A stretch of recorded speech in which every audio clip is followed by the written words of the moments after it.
ସମସ୍ତଙ୍କୁ ଶୁଭ ସକାଳ। ସୁଭଦ୍ରା ଟଙ୍କା କେଉଁମାନେ ପାଇବେ ନାହିଁ ମାର୍ଚ୍ଚ 8 ତାରିଖରେ? ଆସନ୍ତୁ ଜାଣିବା ସେ ବିଷୟରେ କଥା ହେବା।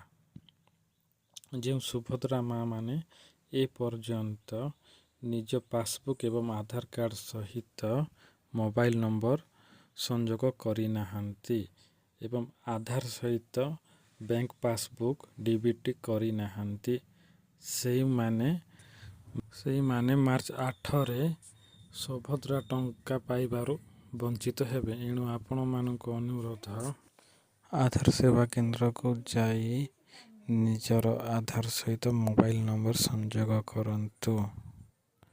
ସଂଯୋଗ ହେଲା ପରେ ନିକଟସ୍ଥ ବ୍ୟାଙ୍କକୁ ନିଜର ଖାତା ଥିବା ବ୍ୟାଙ୍କକୁ ଯାଇ ମୋବାଇଲ ନମ୍ବର ସହିତ ପାସବୁକ୍କୁ ଲିଙ୍କ କରନ୍ତୁ ଏବଂ ପାସବୁକ୍କୁ ଡିବିଟି କରାନ୍ତୁ।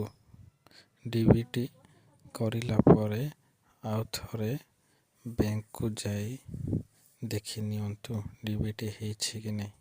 ଏତିକି କାର୍ଯ୍ୟ ମାର୍ଚ୍ଚ ପୂର୍ବରୁ କରି ଦେଉଛନ୍ତି, ତାହେଲେ ଆପଣ ସୁଭଦ୍ରାର ଦ୍ୱିତୀୟ କିସ୍ତି ଟଙ୍କାଟି ପାଇପାରିବେ।